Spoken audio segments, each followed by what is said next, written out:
بسم الله الرحمن الرحيم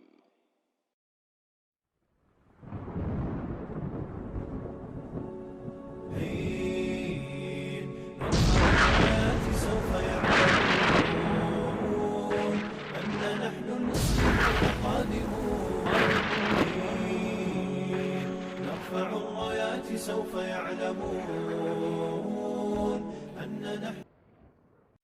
Jadi kan hadis ini Nabi jelaskan, oh tidak, kalian jumlahnya banyak, cuman kalian seperti buih tergenang di atas air, ya. Nah, jadi kuncinya agar rasa takut musuh itu tetap ada dalam hati mereka menghadapi kita harus meninggalkan posisi sebagai buih ini, Pak. Ya.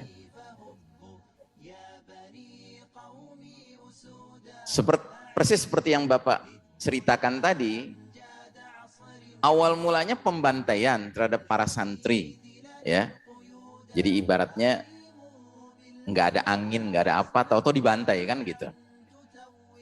Nah, pihak orang kafir ini menyangka umat Islam itu sudah nggak punya lagi gigi sama sekali untuk menunjukkan perlawanan. Tiba-tiba muncullah santri-santri lain yang ingin menunjukkan solidaritasnya, ya kan, ingin menunjukkan pembelaannya, ya kan. Nah, ketika mereka tampil dengan segala keberanian mereka, dengan segala karunia yang memang Allah tanamkan dalam hati setiap mukmin ketika memang sudah terjadi situasi jihad fisabilillah yang disebut dengan ghirah, ya, kecemburuan Islamnya muncul, ya kan, tampil gitu kan. Nah, ketika itu tiba-tiba situasi terbalik, Pak. Yang asalnya musuh sudah hilang rasa takutnya, tiba-tiba jadi takut lagi, Pak. Begitu. Nah, yang perlu kita ambil pelajaran dari kasus-kasus seperti ini, bukan hanya kasus Poso, Pak, banyak kasus dalam sejarah, bahwa akhirnya siapa yang nulis jalan ceritanya, Pak? Narasinya siapa yang tentukan? Nah, mereka bikin narasinya ini bermula dari konflik, dari perkelahian. Padahal kan nggak ada perkelahian, yang ada adalah pembantaian, gitu. Nah, susahnya kemudian kita pada umumnya ini, ya, cenderung mudah percaya dengan narasi-narasi formal itu, Pak, yang resminya itu, ya. Karena apa ya? Karena kita punya kecenderungan kalau nggak resmi beritanya kita nggak mau percaya. Padahal bukan soal resmi nggak resminya berita, Pak, tapi soal benar tidaknya berita, valid tidaknya berita, alur periwayatan berita itu penting. Makanya dalam Islam itu ada namanya ilmu hadis. Ilmu hadis itu bukan matannya saja, bukan saja teks dari hadisnya itu yang penting, tapi bagaimana sanadnya. Nah, kalau saya sudah lama, Pak, menyadari semenjak kita masuk ke era mulkan jabriyatan, ya, penguasa-penguasa yang memaksakan kehendak ini, semua narasi formal yang keluar dari mereka itu lebih besar mengandung kebohongan daripada kejujuran, Pak. Justru salah kita kalau kita masih nunggu aja, kita tunggu yang formal aja deh nanti. Gimana yang formalnya? Gitu. Emang masih percaya juga sama yang formal? Ketika kita sudah tahu nih mereka ini tidak merujuk pada Quran dan Sunnah, tidak merujuk kepada ketentuan Allah dan Rasulnya. Itu pelajaran pertama, Pak. Pelajaran kedua, Bapak ingat dulu kasus Ambon atau kasus Poso yang muncul laskar jihad, Pak Pane? Kasus apa? Ambon ya? Ambon ya? Anda tahu pimpinan laskar jihad itu siapa? Ja'far Umar Thalib kan? Allah yarham, sudah wafat orangnya. Dia panglimanya, ya kan? Anda tahu Ja'far Umar Thalib itu ditakuti dan disegani oleh semua orang Kristen di sana, Pak. Termasuk pentolan-pentolan pimpinan orang-orang Nasrani di sana yang garang-garang itu kalau sudah ketemu Ja'far Umar Thalib, Pak, oh, mereka minimal hormat, Pak, minimal. Kenapa? Ya tadi itu. Semakin kita berbobot, Pak, semakin kita ada isinya, semakin musuh itu segan sama kita. Tapi semakin kita nggak ada isinya, nggak ada bobotnya, Pak, ya musuh tuh semena-mena, Pak. Makanya jawabannya nggak ada lagi lain, Pak. Tinggalkanlah kebiasaan ngaku sebagai orang awam, Pak. Ya, berhentilah ngaku sebagai orang awam. Mulai sekarang bertekad, saya mau berhenti jadi orang awam. ya kan? Saya mau jadi talibul ilm, penuntut ilmu. Sekalipun saya belum banyak ilmunya, tapi saya mau menuntut ilmu karena saya ingin meninggalkan ya sikap yang menyebabkan musuh-musuh menjadi tidak punya rasa takut pada diri saya. Gitu. Percayalah Pak, setiap muslim mukmin muttaqin ya kan yang sudah berbobot berisi ya kan, itu orang-orang kafir itu minimal segan, minimal. Lebih dari segan adalah bahkan hormat, bahkan takut ya kan. Tapi kalau sudah nggak ada bobotnya, nggak ada isinya Pak ya kan, ya udah jadi barang mainan aja ya. Dan ketahuilah, Islam tinggal satu-satunya agama yang sekarang ini masih mungkin untuk melahirkan umat yang berbobot itu. Kalau agama lainnya Pak, semuanya sudah selesai Pak. Nasrani sudah selesai, Yahudi sudah selesai Pak. Sudah selesai. Selesai kenapa? Karena bahan-bahan dasarnya saja sudah mengalami distorsi Pak. Tapi Islam ini masih orisinal Pak. Masih terjaga. Makanya kalau kita jadi muslim yang dalam berislam itu maunya sekedarnya aja. Dan ingat Pak, ini termasuk rancangan musuh-musuh Islam Pak. Mereka tuh ingin terus meniupkan ke dalam diri kita pemahaman bahwa udahlah jadi muslim tuh muslim moderat aja lah gitu. Nggak usah terlalu dalam-dalam mempelajari Islam. Karena kalau terlalu dalam nanti jadi radikal. Nanti jadi ekstrim begitu ya. Nah akhirnya muncullah generasi yang dalam mempelajari Islam tuh nggak mau dalam-dalam. Karena apa? Takut nanti dibilang radikal. Takut nanti dibilang ekstrim. Gitu, ya kan? Padahal yang menentukan kita ini seberapa dalam mempelajari Islam siapa? Kan diri kita masing-masing, gitu. Dan Allah jelas-jelas mengatakan bahwa bagi mereka-mereka yang berilmu itu, ya kan, Allah angkat darajat, bukan derajat, Pak. Derajat demi derajat, Pak. Bisa naik terus derajat kita, Pak, kalau kita mau mendalami ilmu. Gitu.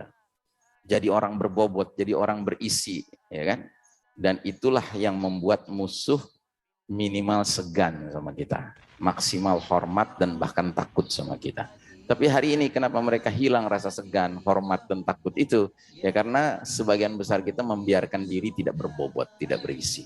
Ya, nah jadi persis tadi, ketika mereka menilai, nih umat Islam nih udah pantas nih kita bantai nih, dibantailah, ya.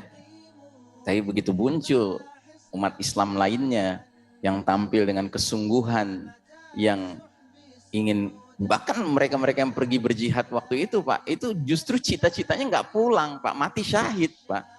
Ya. Dan memang kalau sudah ngadepin orang-orang yang doyan mati syahid Pak, siapa yang bisa lawan? Nggak ada yang bisa lawan. Persis seperti Khalid bin Walid radhiyallahu an memimpin pasukan Islam yang kecil menghadapi pasukan Romawi yang begitu banyak, dia keluarkan kata-kata yang sampai ke telinga panglima Kristennya. Apa itu kata-katanya? Ji'tu bi unasin yuhibbunal mauta kama tuhibbunal hayah. Aku datang dengan satu pasukan orang-orang yang mencintai kehidupan, kematian sebagaimana kalian hai Romawi mencintai kehidupan. Kata-kata ini sampai ke telinga seorang tentara Nasrani Rum. Langsung lapor ke panglimanya. Begitu panglimanya dengar, gemeter dia. Waduh, bagaimana kita bisa melawan sekumpulan orang yang nyari mati sementara kita nyari menang, nyari hidup. Gitu kan, nggak bisa dilawan Pak. Begitu. Tapi kan orang bisa hubbus syahadah, punya kecintaan pada mati syahid. Kalau apa? Kalau punya ilmu. Kalau nggak punya ilmu, takut Pak. Boro-boro mati syahid, mati biasa aja takut. Gitu. Iya kan? Mati biasa aja takut. Gitu. Makanya sampai ya nggak apa-apa deh kita jauh-jauh sholatnya gitu, asalkan kita nggak ketularan virus. Kalau ketularan virus kan bisa sakit nanti mati. Gitu. Ajaib. Rela gitu loh, agama dikorbankan demi takut mati gitu.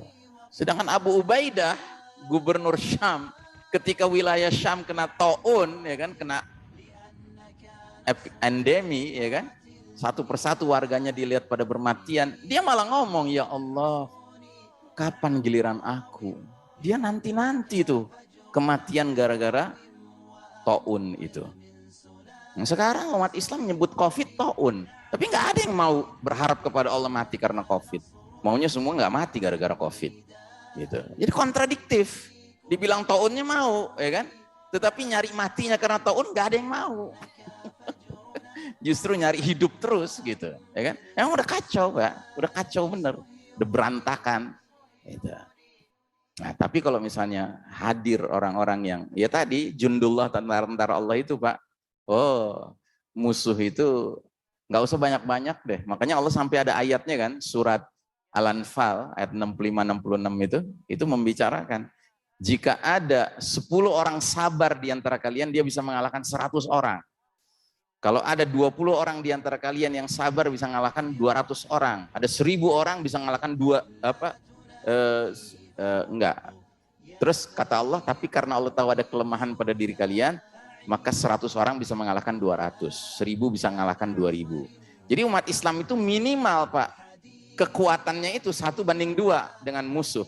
Tapi maksimal kalau umat Islam sedang kenceng-kencengnya, kekuatan kesabarannya, itu 1:10 Pak. Ya itu umat Islam begitu, hakikatnya. Ya.